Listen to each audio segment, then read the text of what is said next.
नमस्कार दोस्तों। आज बहुत दिन के बाद करीब करीब 1 महीना हो गया, ना ही कोई मुद्दा दिमाग में आया। और जीवन है, आदमी अपने जीवन में बहुत तरीके से अपने दिमाग को, अपने समय को, अपने सोच को लगाता है।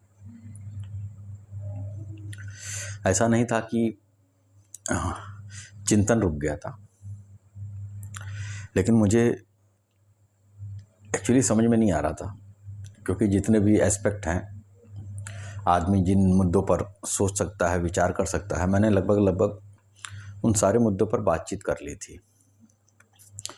और मैंने पहले भी कहा था कि मेरा काम जो है किसी को रास्ता दिखाना नहीं है, किसी की उंगली पकड़ कर लेके चलना नहीं है। मैं केवल इतना चाहता हूँ कि लोग चिंतन करें, और जब तक मनुष्य खुद जो है किसी मुद्दे पर ठहर करके, पुरानी सारी अवधारणाओं को छोड़ करके किसी मुद्दे पर चिंतन नहीं करेगा, तब तक वो स्वतः ज्ञान में नहीं उतरेगा। अब इसका मतलब ये भी कतई नहीं है कि आप जो है ग्रंथों को या शास्त्रों को पढ़ना छोड़ दीजिए, क्योंकि यही वो रॉ मटेरियल है जो कि तुम्हारी ज़मीन को उर्वरक बनाते हैं। तुम्हारी सोचने की जो ज़मीन है उसको उर्वरक बनाते हैं और तुम्हें और गहराई से अध्ययन करने की क्षमता को विकसित करते हैं। तो परस्पर इन ग्रंथों का अध्ययन करना आवश्यक है, लेकिन इन ग्रंथों को पढ़ने का भी एक तरीका है। अब वो तरीका या तो हम सामने रख करके पढ़ें कि ये किसके विषय में है, या तो उसको मुख्य बिंदु मान के चलें, या तो उन ग्रंथों का केंद्र बिंदु स्वयं को मान के चलें। तो जब आप किसी भी ग्रंथ को पढ़ेंगे और उसको हम एक कथा के रूप में पढ़ सकते हैं, ये कथा है, एक कहानी है, एक इतिहास है या एक चरित्र है, तो हमें उसको किसी दूसरे के पॉइंट ऑफ व्यू पे रखना पड़ेगा। लेकिन अगर हम उसमें से कुछ सार चाहते हैं तो हमें उसका जो केंद्र है वो स्वतः को बनाना पड़ेगा कि ये वास्तव में ये ग्रंथ मुझसे क्या कहना चाहता है। और यही तरीका है। आप कोई भी ग्रंथ पढ़िए, यदि आपने इस विधि को फॉलो कर लिया तो हर एक कथा, हर एक ग्रंथ आपके लिए मार्गदर्शन का काम करेंगी।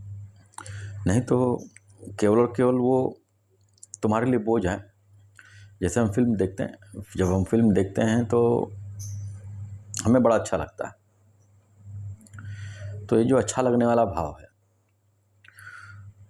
तो वो तो आएगा। इवनली जब हम मैच देखते हैं, मैच से हमारा कोई लेना देना नहीं है, लेकिन जब इंडिया पाकिस्तान का मैच हो रहा है तो हम कैटेगराइज हो जाते हैं कि हम इंडिया हैं, वो पाकिस्तान।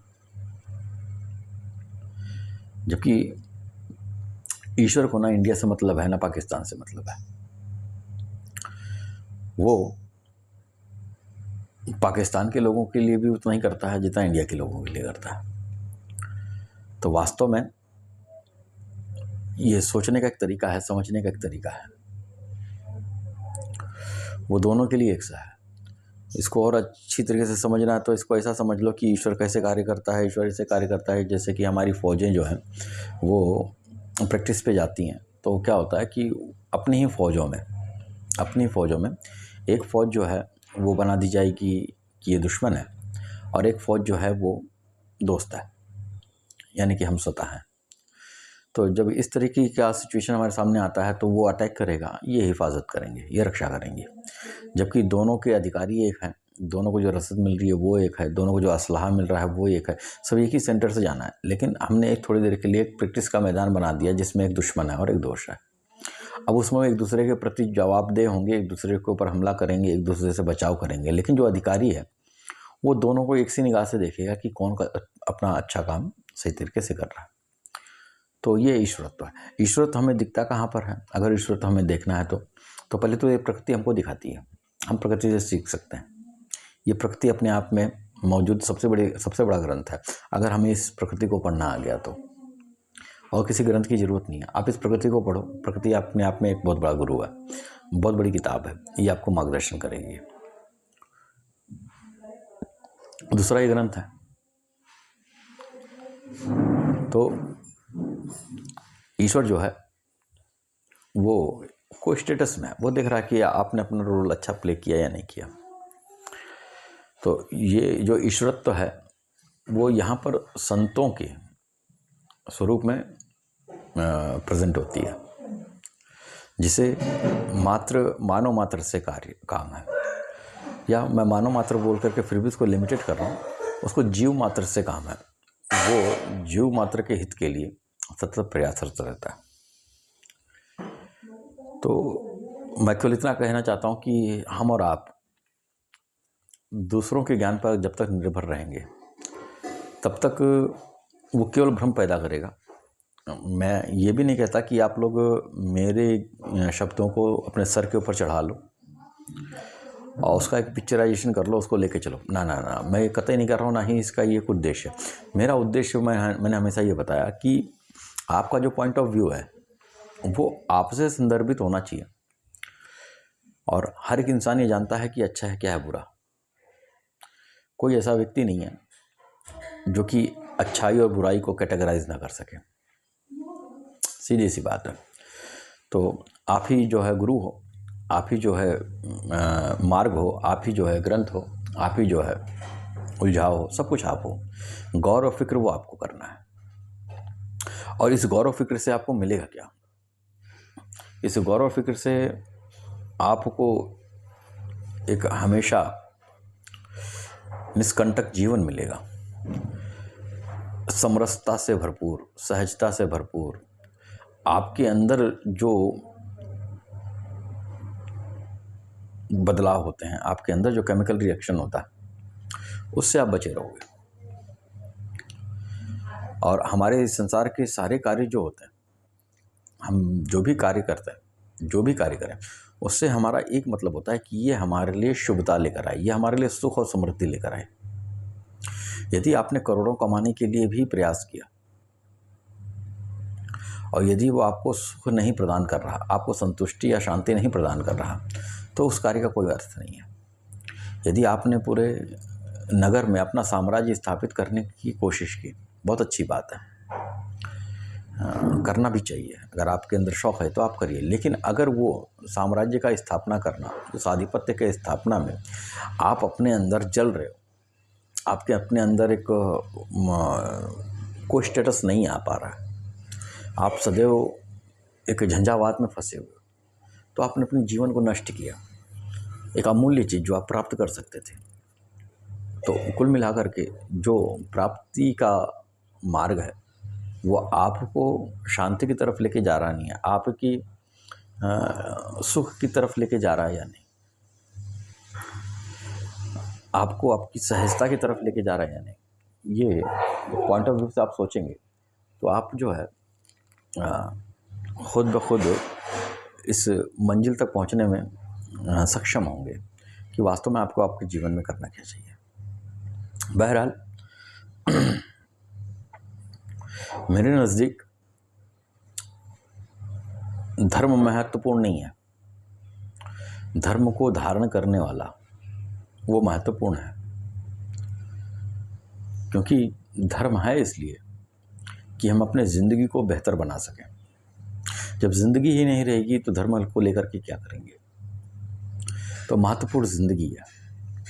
ये ज़िंदगी जिस कार्य को करने से सहज और सरल बने, ये ज़िंदगी जिस कार्य को करने से आनंदित हो, सुखमय प्रतीत हो, उसको धारण करिए। जो चीज़ आपने धारण कर ली, जिस चीज़ को आपने पकड़ लिया, वही धर्म है। मैंने पिछली बार भी कहा है, जिसके धारण करने से आपका कल्याण हो, आपके परिवार का कल्याण हो, आपके समाज का कल्याण हो, आपके देश का कल्याण हो, विश्व का कल्याण हो। जब ऐसी शुभ चीज़ धारण की जाती है तो हम उसको धर्म कहते हैं। और ये सबके एस्पेक्ट अलग अलग होते हैं। आज मेरा धर्म यह है कि मैं हिंदुस्तान की रक्षा करूं, ये मेरा धर्म है। लेकिन पाकिस्तानियों का यह धर्म नहीं है, ये रोमन का ये धर्म नहीं है, ये अमेरिकन का धर्म नहीं है कोई हिंदुस्तान की रक्षा करे।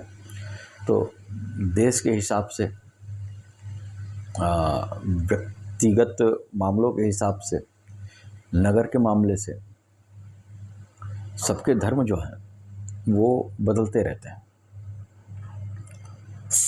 और इसी धर्म को धारण करना जो शुभता का प्रतीक हो, जो शुभता का संचरण करे,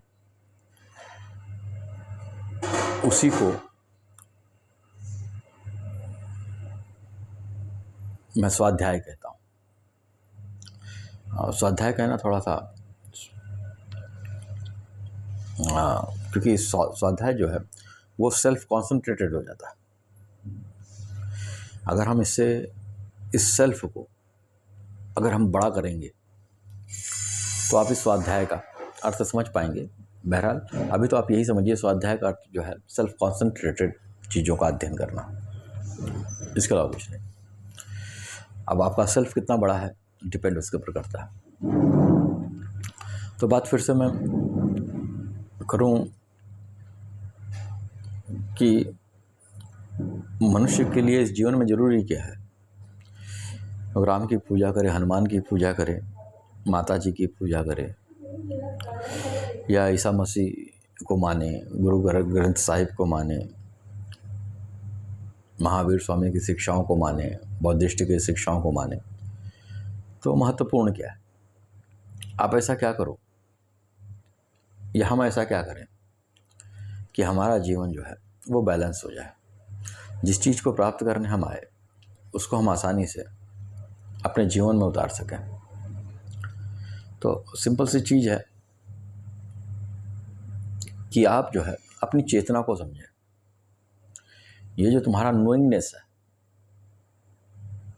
जो तुम्हारा, इसको मैं अगर शास्त्रीय भाषा में कहूँ तो ये दृष्टा, जिसके होने की वजह से सब कुछ जानने में आ रहा है, समझ में आ रहा है। सारे धर्मों का जो मूल है वो इसी को जानने के पीछे है। सारे क्रियाकलापों का जो मामला है वो इसी को जानने के पीछे है। तो इस संसार में आए हो तो सब कुछ करो, लेकिन इस जो है ये जो चेतना है इसको समझने की और इसमें उतरने का प्रयास अवश्य करना, क्योंकि यही आपको पूर्णता की तरफ लेके जाएगी। यही आपको आपके स्व से भेंट कराएगी और यही आपकी मुलाकात, आपका परिचय ईश्वर से कराएगी। हर एक चीज़ इस संसार में एक ही समय में सत्य भी है और असत्य भी है। दोनों चीज़ें एक साथ हो रही हैं। फर्क यह है कि आपका दृष्टिकोण क्या है। अब दृष्टिकोण का मतलब केवल विचार नहीं है, उसको प्रैक्टिकल वे में लाने की क्षमता। हेड और टेल हर सिक्के में होता है। रामायण सत्य है असत्य, वो सत्य है, लेकिन साथ ही साथ में वो असत्य भी है। वो असत्य इसलिए है, वो सत्य इसलिए, पहले सत्य की बात कर लें। वो सत्य इसलिए है क्योंकि इसके अंदर विचार है, उसके अंदर मार्ग है, उसके अंदर बीज है। बीज जो है फसल नहीं है। बीज कभी फसल नहीं हो सकती। वो अनाज है लेकिन वो आपकी फसल नहीं है। वो बीज आप लोगे, ज़मीन सही करोगे, उसमें बोओगे, पानी डालोगे, उसकी देख रेख करोगे, अब उसके बाद जो पैदा होगी वो आपकी फसल है। तो जैसे कि मैंने रामायण की एक बात, रामचरितमानस की एक बात ले ली, तो तुलसीदास जी बाबा जी ने क्या कहा कि मैंने इस रामायण की रचना की किसी और के लिए नहीं, इसलिए नहीं की कि राम का मैं परिचय दे दूँ, इसके लिए भी नहीं की कि मैं हनुमान जी का परिचय दे दूँ। मैंने रामायण की रचना इसलिए भी नहीं की कि लोग इसको पढ़ें और पढ़ पढ़ करके वो बैकुंठवासी हो जाए, पढ़ पढ़ करके वो 7वें मंजिल पे चढ़ जाए, वो टॉप ऑफ द फ्लोर हो जाए। इसके लिए भी उन्होंने नहीं की। उन्होंने बड़े स्पष्ट शब्दों में लिखा कि स्वांतः सुख है। मैंने अपने अंतःकरण के सुख के लिए, अपने आनंद के लिए मैंने इसकी रचना की। ये सूत्र है कि कोई भी शास्त्र आपके लिए बीज हो सकता है, फसल नहीं। आप उस पर रुकिए, उस पर चिंतन करिए, उस पर चिंतन करिए जब तक आपकी रामायण स्वनिर्मित ना हो जाए।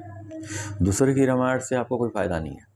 दूसरों की रामायण जो है आपके ऊपर भ्रम पैदा करेगी, आपको एक कभी भी सत्य को नहीं पकड़ने देगी। तो सत्य वो इस मामले में है कि वो नक्शा है, वो एक जरिया है, वो एक मार्ग है, वो एक बीज है जो कि आपके लिए प्रशस्ति का, आपके लिए आगे चलने का मार्ग पैदा करेगी, आपके चिंतन का मार्ग पैदा करेगी। लेकिन वही सब कुछ है, ऐसा नहीं है। वो केवल इशारा है। किताब तो आपकी स्वयं की लिखनी है। जब तक आप स्वयं रामचरितमानस ना हो जाए, जब तक आप स्वयं के राम को ना तलाश लें, जबकि आप स्वयं के रावण को ना देख लें, तब तक उस रामचरितमानस में केवल थोथा ज्ञान आपको मिलेगा। और आपको मिलेगा एक झूठा दम्भ, एक झूठा अहंकार, जो कि आपके हृदय को ये समझाएगा कि मैं धार्मिक हूँ, मैं ज्ञानी हूँ। ये सब कुछ समझा देगा आपको, लेकिन आपके अंतःकरण में कोई बदलाव नहीं होगा। आपके अंतःकरण में कोई बदलाव नहीं होगा। उल्टा वो आपके चरित्र को और भी रूड बना देगा, और भी कठोर बना देगा, कि आपकी फ्लेक्सिबिलिटी ख़त्म हो जाएगी। क्योंकि आपको पहले ही मालूम है कि हाँ भाई मैं जानकार हूँ।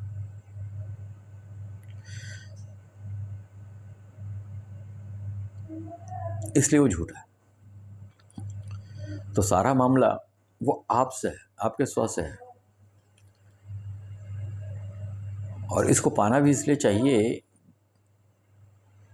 क्योंकि बेसिकली हम और आप एक सुख की कल्पना में, एक सुख की चाह में, एक आनंद की चाह में, एक प्रॉस्पेरिटी की चाह में, एक जॉयफुलनेस की चाह में अपने सारे कर्म करते हैं। कोई भी कर्म इसलिए नहीं करता, कोई भी काम आज तक कोई भद्र पुरुष मिला हो कि उसको वो इसलिए कार्य करे कि उसको परेशानी हो, उसको दुख मिले ना। कोई भी व्यक्ति आपको ऐसा नहीं मिलेगा। कोई भी व्यक्ति, हर एक कर्म के पीछे बस केवल इतना सा उद्देश्य है कि मेरे को सुख की प्राप्ति हो। अब हमें जो है तरीका नहीं मालूम पड़ पाता है। क्यों? हमारी जितनी भी इंद्रियां हैं वो बाहर की तरफ है, संसार की तरफ है। और चूंकि हम देखते बाहर की तरफ है, इसलिए बचपन से जो हमको ट्रेनिंग मिली है, जो हमारा अभ्यास हुआ है, वो बाहर की तरफ जाने का ही अभ्यास हुआ। और हम उसको ढूंढते भी बाहर की तरफ ही हैं, और पूरा जीवन इसी अभ्यास में बीत जाता है। जब मेरे को प्राप्त करना है सुख, ये मेरा लक्ष्य है, यही मेरा प्राप्तव्य है, और मैं आज तक उसको नहीं प्राप्त कर पाया। मैंने जितने भी कर्म किए वो सुख लेकर के आया, तो वो सुविधाओं को लेकर के आया, तो लेकिन परस्पर वो साथ में दुख भी लेकर आया, साथ में वो संघर्ष भी लेकर आया। अब वो संघर्ष जो है, जैसे कि एग्जाम्पल समझिए कि गर्मी बहुत है, मैंने घर में एसी लगवा लिया, तो सुविधा तो मिल गई, लेकिन एसी के साथ साथ में उस ठंडी की वजह से मेरा को कमर की भी प्रॉब्लम है, और मेरे को कमर दर्द भी देने लग गया। तो अब इस कमर दर्द के चलते क्या मैं इस एसी का अनुभव, का सुख का अनुभव ले पाऊंगा? बात को समझिएगा, एक उदाहरण है, इसको उदाहरण की तरह ही समझिएगा। तो इस संसार में हमारे जितने भी कर्म हैं वो मिले जुले स्वरूप में ही आते हैं। हम कोई भी कर्म कर लें, यहाँ पर बात हजारपति या करोड़पति से नहीं है, क्योंकि जो आपको सुख मिलना है, जो आपको आनंद मिलना है, वो आपका अपना भाव है जो आपके अंदर पैदा होता है। बस इस तरीकों को जानने और सीखने की ज़रूरत है। अपने आप को बेवकूफ़ नहीं बनाना है। एक व्यक्ति 5 स्टार होटल में बैठ करके जब वो कटलेट खाता है छुरी और कांटे से, एप्रॉन लगा करके, मैडम आ रही हैं उनको परोस रही हैं, बोले hello sir how are you, और बड़ी प्लीजेंट मुस्कुराहट वो सामने दे रही हैं। अब वो देख करके हमारे अंदर जो है वो एक ताप है, हमारे अंदर एक संघर्ष है, हमारे अंदर एक गुणागणित है, एक ताप में हम हैं। अब वो प्लीजेंट मुस्कुराहट जो है फिर हमको वो सुख नहीं दे पाएगी। लेकिन यदि आप अंदर से खुश हैं, बड़े मस्त हैं, और आप जो है दोस्तों के साथ में एक फुटपाथ पे बैठ जा रहे हैं और भेल पूरी वाला आया, आपने भेल ले लिया और उसके साथ में ठहाका लेते हुए भेल खा रहे हैं, तो जो केमिकल रिएक्शन आपके अंदर उस वक्त होगा, जो स्टेटस आपका उस वक्त होगा 5 स्टार होटल में, उससे लाख गुना बेहतर स्टेटस आपका यहाँ पर फुटपाथ पे बैठ करके उस भेलपुरी के खाने में होगा। तो महत्वपूर्ण वो नहीं है कि आपने भौतिक चीज़ें या संसारिक चीज़ें कितनी इकट्ठा कर ली हैं। बात यह है कि आपने किस ढंग से ऐसा काम किया। संसारिकता में उतरो, भौतिकता को स्वीकारो, लेकिन वो उसका ढंग, उसको एक्सेप्ट करने का ढंग एक इस तरीके से हो कि वो आपके अंतःकरण को बैलेंस रखे। वो सुख जो आप प्राप्त करते हो, जो आप प्रफुल्लता महसूस करते हो, वो चीज़ों के आधार पे नहीं आती, वो आपके अंदर होती है, वो आपके अंदर होती है, बस एक माध्यम बनता है। तो हम उसको कैसे कुरे दें।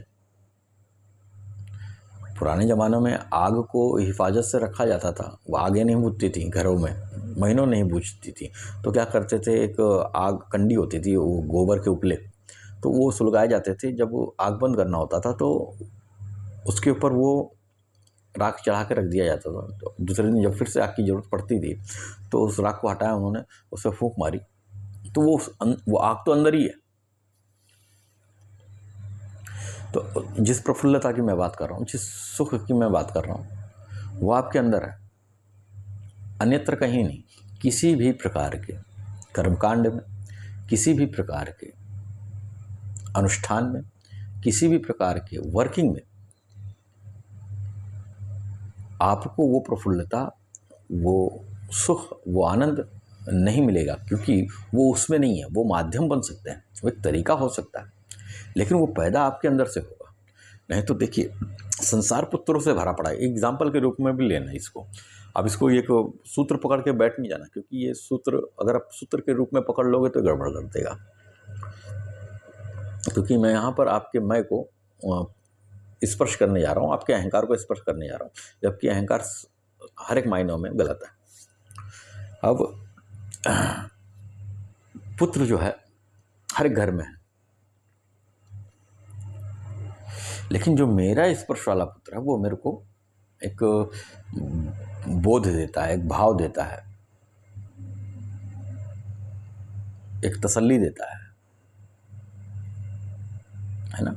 तो वो माध्यम बनता है। मेरा पुत्र मेरे प्रफुल्लता के लिए, मेरे तसल्ली का एक माध्यम बनता है। बाकी पुत्र तो सब जगह मौजूद है।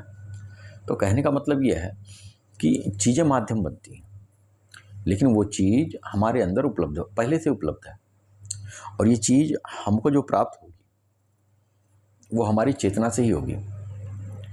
मैंने अपने चेतना वाले विषय पे पहले भी कहा है कि हमारी चेतना जो है बड़ी ही छोटी है। इस चेतना को मैंने 3 श्रेणियों में बांटा था: साधारण चेतना, आत्मिक चेतना और ब्रह्मांडी चेतना। हर एक पुरुष एक दिन उस दिव्य जीवन को प्राप्त होगा, हर एक जीव प्राप्त होगा। ऐसा नहीं है कि कोई बचेगा, हर कोई प्राप्त होगा, क्योंकि हमारी मंजिल ही वही है, हमको वही प्राप्त होना है। हर एक व्यक्ति, हर एक पर्सनल वो उस दिव्यता को प्राप्त होएगा। लेकिन जैसे मैं बात करूं योगेश्वर श्री कृष्ण जी की, वो जिस काल में, जिस कालखंड में, जिस जमाने में वो पैदा हुए, वो उस समय के व्यक्ति ही नहीं थे। आज हमने इतना प्रोग्रेस किया, आज के भी व्यक्ति नहीं है, वो हमारे बहुत आगे के व्यक्ति हैं। उस स्टेटस को नॉर्मली, जिसको बोलते हैं कि क्रमशः विकास। इस क्रमिक विकास के मद्देनज़र अगर हमको उस मेंटेलिटी को, उस लेवल को अगर प्राप्त करना है तो अभी हमको करोड़ों वर्ष लगेंगे, करोड़ों वर्ष लगेंगे। क्रमिक विकास से आज हम इस स्टेटस पे हैं, 70 लाख साल लगे एज पर द साइंस। तो उस स्टेटस को प्राप्त करने में भी बहुत समय लगेगा। आज भी हमारे अंदर पशुता जो है मुख्य रूप से वर्क करती है। सद्गुण हमारे लिए अंदर 2, रजोगुण 4 और तमस 8। आज भी हम जानवरों, पशुता के करीब हैं। जब एक बच्चा पैदा होता है तो वो पशु, अधिकतम उसमें जो क्षमताएं होती हैं, जो गुण होते हैं, वो पशुवत होते हैं। आज भी ये पशुता हमारे समाज में, मौका मिले बस, ये पशुता आज भी हमारे अंदर उसी लेवल पे है, सबसे ज़्यादा। अगर हम अपनी पशुता को पहचाने तो ये पशुता पहचान में हमको हमारी चेतना से ही आएगी। हमारी जानने की जो क्षमता है, हमारी बोध की जो क्षमता है, तो जो पशुओं में जो चेतना होती है, मैं उसको साधारण चेतना कहता हूँ कि वो खुद को जानता है, खुद के प्रॉफिट एंड लॉस को जानता है, वो खुद के लिए सारा वर्किंग करता है।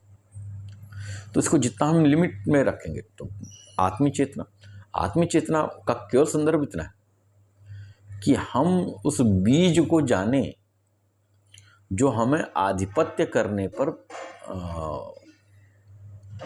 प्रेरित करती है।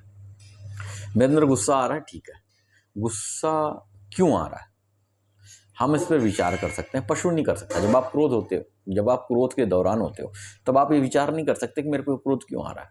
लेकिन जिस वक्त आपने इस पर विचार कर लिया कि मेरे को क्रोध क्यों आ रहा है, तो उस वक्त आप अपनी चेतना के लेवल को बढ़ा रहे होते हो। और जैसे ही आपका चेतना का ये लेवल बढ़ेगा, आप आत्मिक चेतना के लेवल पे जाओगे, उस वक्त ये गुस्सा गिर जाएगा। तो चेतना जो है स्वतः आपको रुकना है। एक चेतना स्वतः विकास करती है, ये स्वतः विकसित होती है, इसका गुण है ये। तो हम अपने चेतना को समझें। इस संसार के हर कर्मकांड, हर एक अनुष्ठान, हर एक जाप, तस्बीह, रिसाइट करना, ये सब और सब माध्यम है कि आपकी चेतना विकसित हो, आपका अहंकार गिरे। गिरे का मतलब, क्योंकि ये आप मैं कह रहे हो, मैं, ये अहंकार है, लेकिन इस मैं को सबसे पहले कहने वाला जो है वो ईश्वर है। एको हम बहुश्यामा, मैं एक हूँ। तो इसका जो मूल है, इस मैं का जो मूल है, वो ईश्वरीय है। लेकिन जब वो हमारे पास आता है तो ये अहंकारित हो जाता है, ये विकारित हो जाता है। तो मैं और तू, ये दोनों फसल है, ये दोनों फसाव है। और मूल क्या है? जो चेतना है, न मैं है। इस चेतना के कारण मैंने मैं को जाना, मैं जान रहा हूँ ना। तो इस जानने के आधार पर, ये जो मेरा जानना है, नोइंगनेस है, इसके आधार पर मैंने मैं को भी जाना, इसी नोइंगनेस के आधार पर मैंने तू को भी जाना। तो जो मूल है वो हूँ है, मैं हूँ। जो आप हो, ये आपके इस होने को जानना है। और जो इस होने पे आ गया, उसके लिए सारे मार्ग खुल जाते हैं। वो लिमिटलेस है, उसके लिए कोई लिमिट नहीं। हमने अपने आप को लिमिटेड कर रखा है, जबकि आप लिमिटेड नहीं हो, आप लिमिटलेस हो। आप ही हो या मैं ही हूँ कि मैंने स्वतः को बांध रखा है। मैं ही बंधन हूँ, मैं ही रस्सी हूँ, मैं ही सब कुछ हूँ। तो जीवन को जिया किस ढंग से जाए? गन्ना होता, गन्ना स्व के मिठास को नहीं लेता। वो पेड़ खेत में रहेगा, लहलहाएगा, अपने आप को वृद्ध करेगा, लेकिन स्वतः के मिठास को खुद नहीं लेता। आम कभी अपना फल खुद नहीं खाता, सिंपल। जबकि जो उसके रूट्स हैं, उसके जो तने हैं, उसकी जो पत्तियां हैं, दिन भर काम करती हैं और स्व को पोषित करती हैं। वो जिंदा भी रहता है, अपने आप को मजबूत भी रखता है। काल चक्र जो है धीरे धीरे धीरे धीरे धीरे धीरे धीरे उसको ख़त्म करता है। सब कुछ इसके साथ में था। तो आप भी अपने परिवार के साथ रहिए, अपने समाज के साथ रहिए, पोषित करिए स्वयं को, रहिए बिंदास। लेकिन जो उसका आम है, वो फ्रूट है, उसको बांटिए।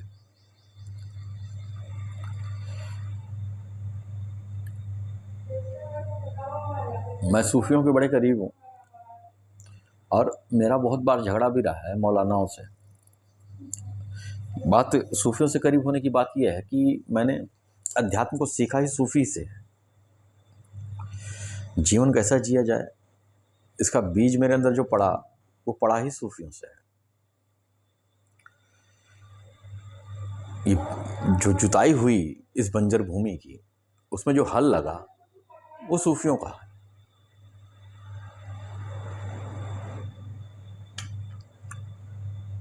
मैं वापस बात को मेरी समझिएगा। मैं यहाँ पर किसी धर्म की या किसी विशेष पंथ की बात नहीं कर रहा। मैं किसी विशेष पंथ की बात नहीं कर रहा कि इस विशेष पंथ को पकड़ेंगे तो फिर कार्य होगा। नहीं नहीं नहीं नहीं। हमारे गुरुजी ने, हज़रत सूफी यानी कि सूफी साहब थे, हज़रत सूफी अब्दुल रहमान खान साहब, 5 गुरु हैं मेरे।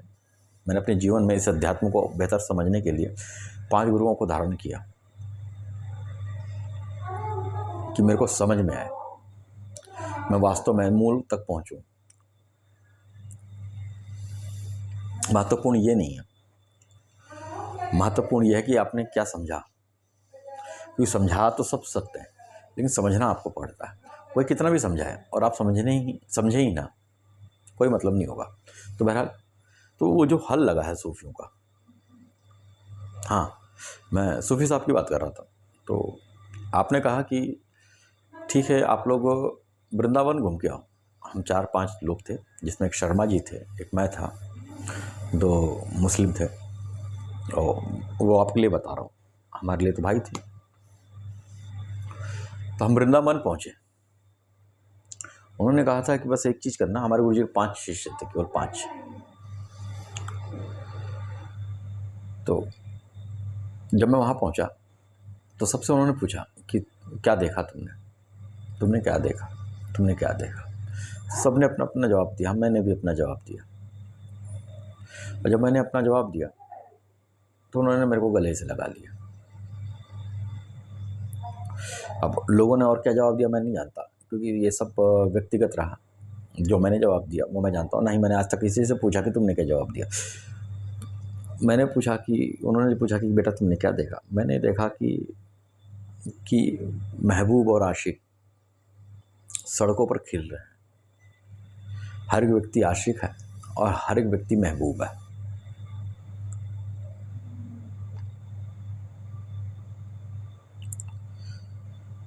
ये मेरा जवाब था उनको।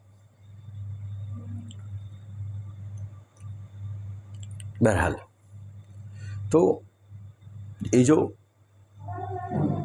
समझने की जो चीज़ है, वो जुताई जिसकी मैंने बात की, वो सूफियों के हल से हुई। और जो हम चीज़ों को तत्व में समझने की कोशिश करेंगे, तब चीज़ें हमको और खुल के आएंगी। वही न्यूट्रॉन है, वही प्रोटॉन है, वही इलेक्ट्रॉन है, जो कि हर पदार्थ में मौजूद है। सिंपल। ये हम हैं जो अलग अलग इलेक्ट्रॉनों, प्रोटॉनों, न्यूट्रॉनों, अणु, परमाणु को लेकर के अलग अलग स्वरूप को पकड़ते हैं। साइंस भी यही कहता है,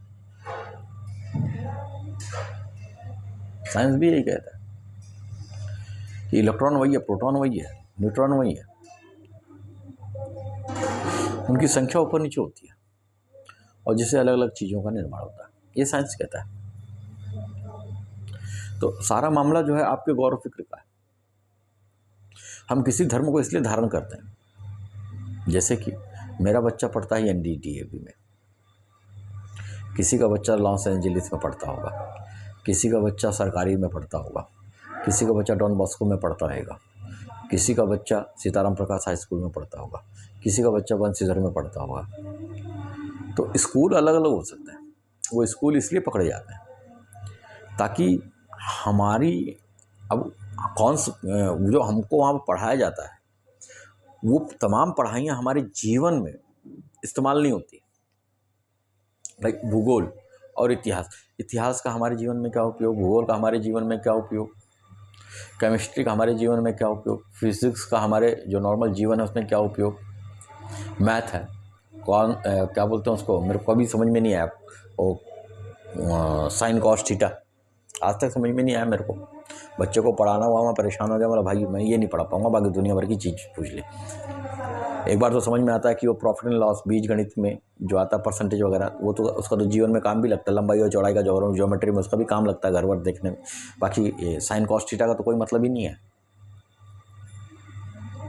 ये आपके बौद्धिक क्षमता को एक्सपांड करती है, चिंतन करने की क्षमता को एक्सपांड करती है, आपको रूल्स एंड रेगुलेशंस में लेके आती है कि नहीं आपको इसको पढ़ना है। आपका जो सोचना समझने की जो कुव्वत है उसको एक्सपांड करती है। तो हर एक धर्म, हर एक पंथ केवल इसलिए है कि वहाँ से हमें कुछ पॉइंटर्स मिलते हैं,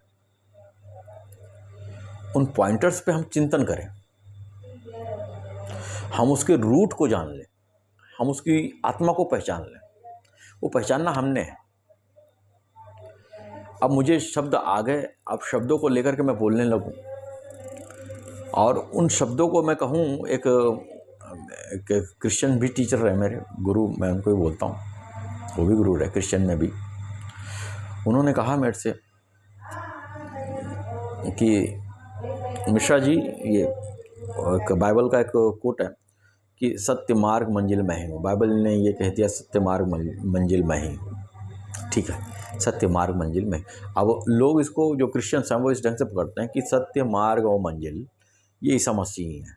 अब उनके इतर जो कुछ भी है वो गलत है, उनके इतर जो कुछ भी है, अब चाहे हिंदू हो, चाहे पंजाबी हो, चाहे वो मुस्लिम हो, कोई भी हो, वो गलत है। उन्होंने कहा रुको, ऐसा नहीं है, सत्य मार्ग मंजिल मैं ही हूँ, मैं ही मार्ग हूँ, माई सेल्फ, मैं ही मार्ग हूँ, मैं ही मंजिल हूँ और मैं ही सत्य हूँ। अब मैं कह दूँ मैं ईश्वर हूँ, ऐसा नहीं।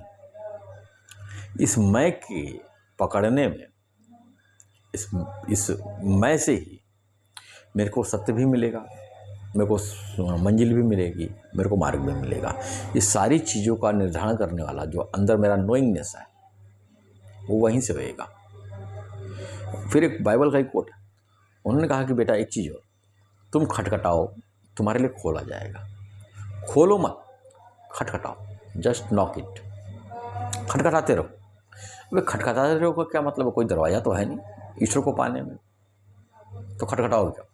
गौर करो, चिंतन करो, बार बार उस पर अपने आप को रोको कि ऐसा क्यों। ये प्रश्न जो है बार बार जो क्यों आएगा, क्यों कैसे, क्यों कैसे, क्यों कैसे, और ये फ्रूटफुल होना चाहिए, ये फ्रूटफुल होना चाहिए।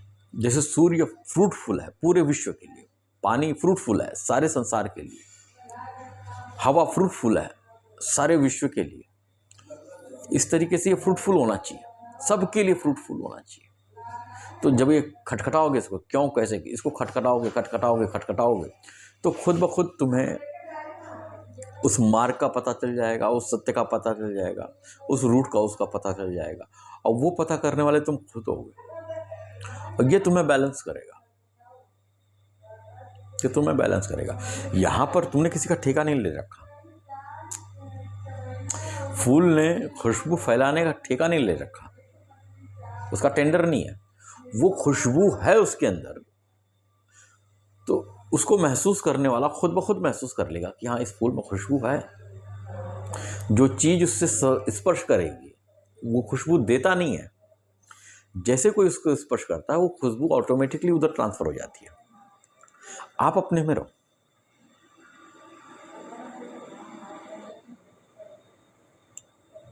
आप अपने में रहो। कोई निज़्म, कोई धर्म, अगर हम उसके रूट पे जाकर के, मैं किसी पंडित की बात नहीं कर रहा, मैं किसी पादरी की बात नहीं कर रहा, मैं किसी मौलाना की बात नहीं कर रहा, मैं किसी क्या कहते हैं पीठाधीश की बात नहीं कर रहा। ईश्वर ने आपको बुद्धि दी है, आपको इतनी तमीज है, इतना शऊर है कि आप अच्छा और बुरा समझ सकते हो। एक सूत्र है कि यदि आप सूर्य की तरह हो, हर एक वो ज्ञान जो सूर्य की तरह हो, हर एक वो चीज़ जो पानी की तरह हो, हर एक चीज़ जो हवा की तरह हो, कि सबके लिए प्रॉफिटेबल हो, बस वो आपको आपके मंजिल तक ले जाने में सक्षम है। इसके इतर जो भी चीज़ कोलाहल पैदा कर दे, विध्वंस पैदा कर दे, वो प्रॉब्लमेटिक है। पानी भी प्रॉब्लम पैदा कर दी, लेकिन वो प्रॉब्लमेटिक है। हम कहते बाढ़ आ गई, तूफान आ गया, गर्मी बहुत ज़्यादा है, धूप में मत निकलो, ठीक है। तो जो फ्रूटफुल हो उसको स्वीकार करिए। और एक चीज़ मानिए कि हर एक चीज़ जो है किसी भी विधा से आई हो, ये हम हैं जो कि उसको गलत कर देते हैं। ये हम हैं जो कि हम उसको गलत करते हैं। मैंने कहा कि एक ही वक्त में चीज़ें सत्य भी हैं और असत्य भी हैं। चाहे वो कोई भी ग्रंथ हो, वो असत्य भी है, सत्य भी है। आप बड़े से बड़ा गुरु धारण कर लो, लेकिन यदि आपकी चेतना जो है वो प्रॉब्लम में है, वो साधारण चेतना में ही है, तो हर एक चीज़ आपको पशु ही बनाएगी, और भयंकर पशु। यदि वो आत्मीय चेतना में है तो आपको वो साधक बनाएगी, आपको अभ्यर्थी बनाएगी। और ब्रह्मांडी चेतना में पहुंच गई तो आप उस सूर्य की तरह हो जाओगे, उस पानी की तरह हो जाओगे, उस हवा की तरह हो जाओगे जो लोगों को जीवन प्रदान करता है। सबसे बड़ी बात, आप स्वयं में पूर्ण हो जाओगे। ये जो आपका नोइंगनेस है, मैंने हमेशा ठोक के कहा है कि मृत्यु नहीं है, जीवन है। ये जीवन नहीं खत्म होगा। मैं बार बार कहता हूं कि ये मौका है, ये मौका मत जाने दो। इसको और अच्छे की तरह लेके जाओ, और अच्छे की तरफ लेके जाओ। मैं इसको थोड़ा दुनियादारी वाले में बताता हूँ। आप एक असिस्टेंट सेल्स मैनेजर की पोस्ट पे काम कर रहे हो, तो आप हेड मैनेजर बनो, एचओडी बनो। आपके काम ऐसे होने चाहिए कि आप एचओडी बन जाओ, हेड ऑफ द डिपार्टमेंट, या हेड मैनेजर बन जाओ। लेकिन आप कि अगर काम ऐसे हैं कि आप हेड क्लर्क पे आ गए, तो जो अगला महीना है ना, तो आज तो आप ऑफिस में बैठे लोगों को ऑर्डर्स दे रहे हो, लेकिन अगर आपके कर्म, आपके काम सही नहीं हुए, तो दूसरे महीने जो है आप हेड क्लर्क बन जाओगे, और आपको तमाम फाइलों को देखना पड़ेगा, चेक करना पड़ेगा, सब पे साइन करवाना पड़ेगा। सर साइन कर दीजिए, सर साइन कर दीजिए। आपने फिर अच्छा काम नहीं किया तो आपके क्लर्क बन जाओगे, फिर नहीं अच्छा काम किया तो आप बाबू बन जाओगे कि फाइलों को इधर उधर करो। तो प्रमोशन और डिमोशन ये जीवन का नियम है। तो जो मौका है ये हमारे लिए फिक्स कर दिया गया कि उस दिव्यता को हमको प्राप्त ही करना है। पानी है, पानी ग्लेशियर से पिघलता है, आसमान से नीचे गिरता है, नदी के स्वरूप में वो आता है, रास्ते भर में हरियाली पैदा करता है, लोगों की प्यास बुझाता है, इस जीवन को संभव बनाता है, और अंतः जाकर के समुद्र में मिलता है। इस दौरान जो इस प्रकृति के कार्य आ गया, पहला उपयोग, वो वहां पर यूटिलाइज हो गया, वो वहां पर भी जाएगा, तो वहां पर भी वो पानी जो है किसी न किसी कार्य में ही प्रयुक्त होगा। वो टूटेगा, ऑक्सीजन अलग जाएगा, हाइड्रोजन अलग जाएगा, ऑक्सीजन के अलग कार्य हो जाएंगे, हाइड्रोजन के अलग कार्य हो जाएंगे। ये सिस्टमेटिकली सब जगह वो जाता रहेगा और ये अपने इस कार्य को करता रहेगा। लेकिन उसका कार्य क्या है कि वो सूर्य की उपस्थिति में फिर से वो ऊपर उठेगा और फिर बरसेगा, फिर ऊपर उठेगा, फिर बरसेगा। ये बारंबारता लगी रहेगी जीवन में। ये प्रकृति है, हम इस स्टेटस में हैं। हम इस स्टेटस में हैं,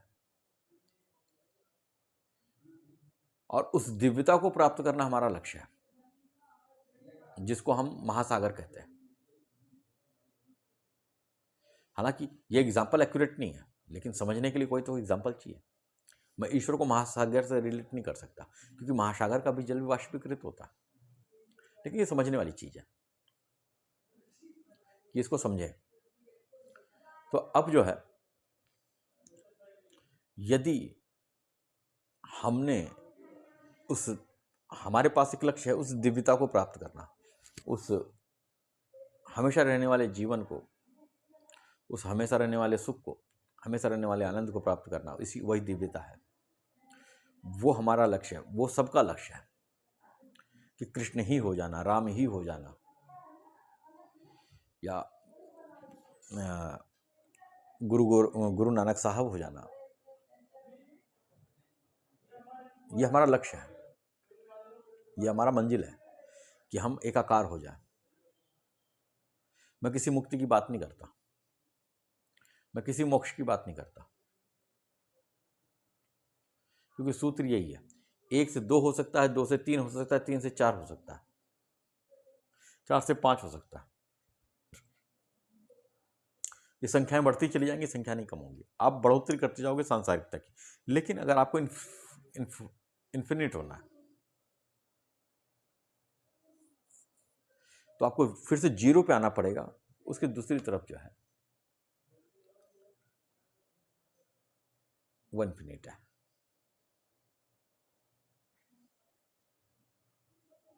उसके लिए पहले आपको 0 होना पड़ेगा।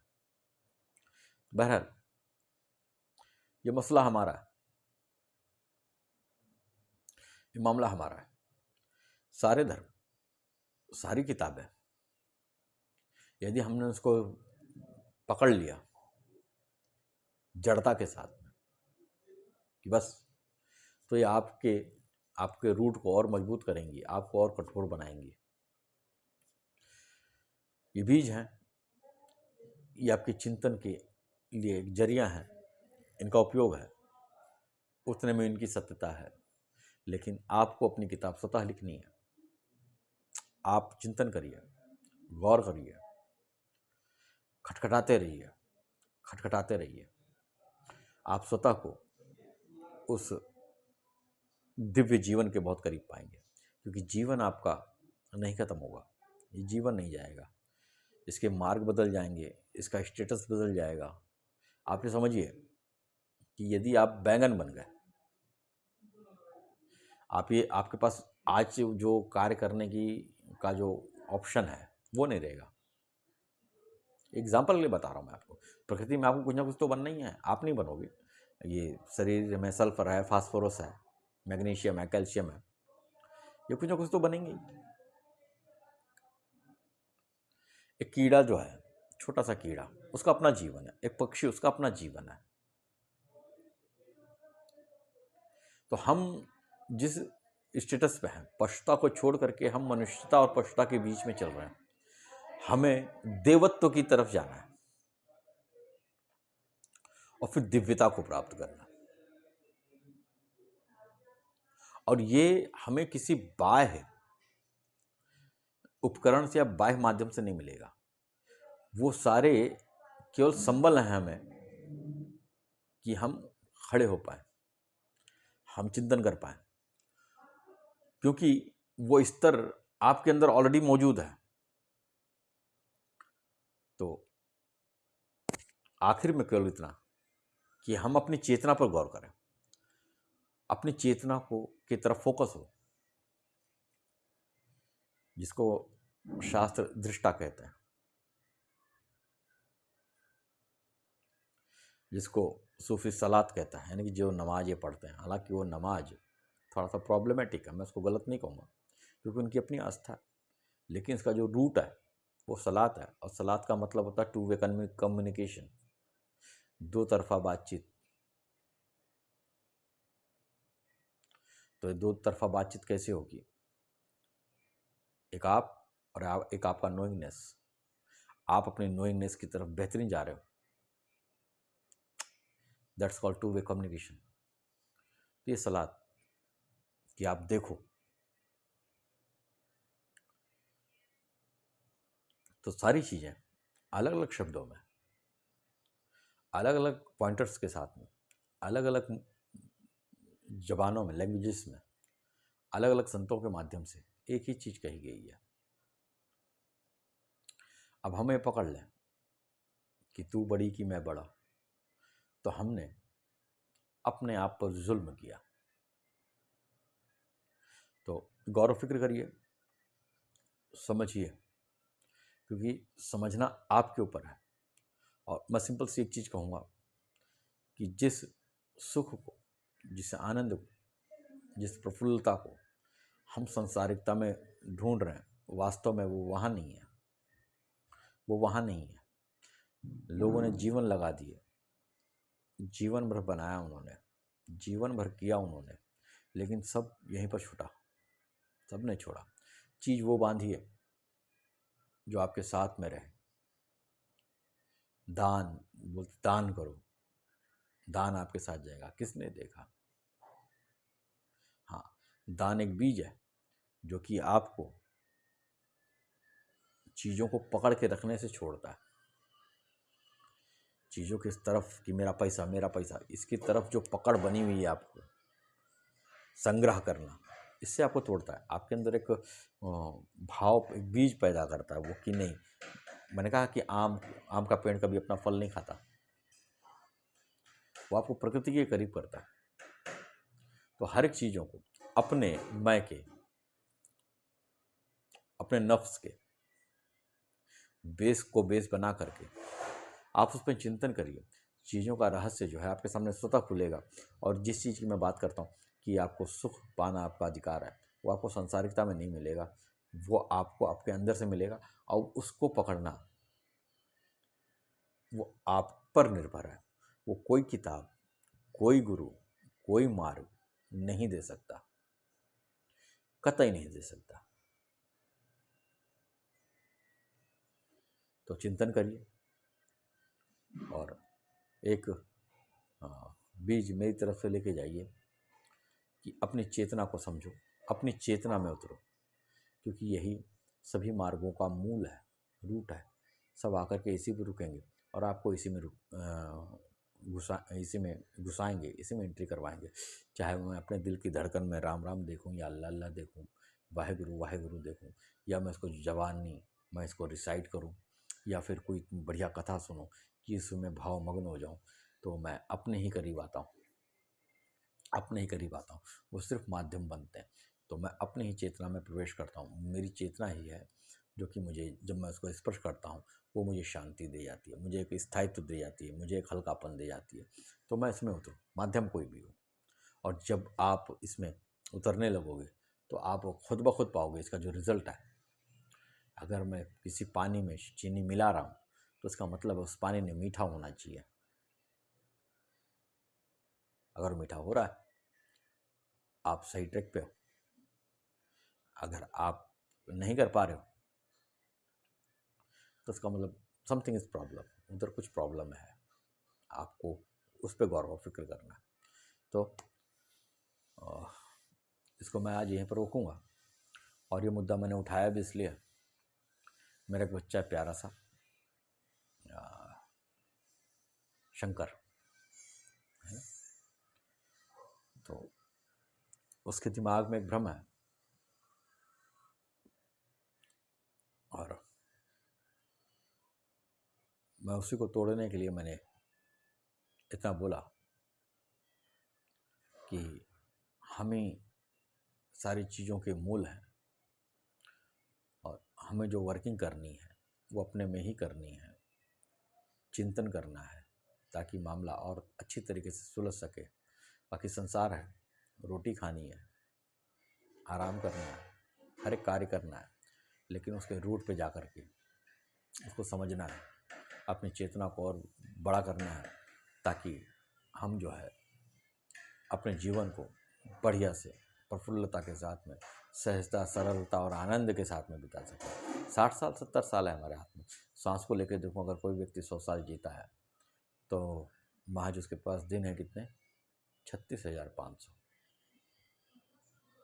अभी 36,000 रुपये मैं आपको दे दूँ तो कितने दिन लगेंगे खर्चा करने में। तो ये 36,500 हमारे पास मौजूद है। अब 36,500 दिन में हम अब क्या करते हैं, ये हमारे ऊपर है। अब दोबारा मैं जब बात करूँगा तो मैं कोशिश करूँगा कि मेरे को एक बच्चे ने पूछा था कि प्रारब्ध क्या है और भाग्य क्या है, तो इस प्रारब्ध और भाग्य पर मैं बात करूँगा और इसकी जो हेडिंग मैं दूंगा वो चेतना ही सब कुछ, या चेतना ही शुरुआत, जो भी कुछ हो। बहरहाल हम अपने आप में उतरे। विधि हरि हर जाको ध्यान करत हैं, मुनिजन सहसा ठासी, सोई हंस तेरे घट माही, काहे फिरत उदासी, पानी में मीन प्यासी, मोहे रहे रहे आवे हासी। कबीरदास जी का भजन है। गौर करिए, फिक्र करिए, चिंतन करिए और अपने जीवन को सहज, सरल और आनंदमय बनाइए। आप सबका दिन शुभ हो।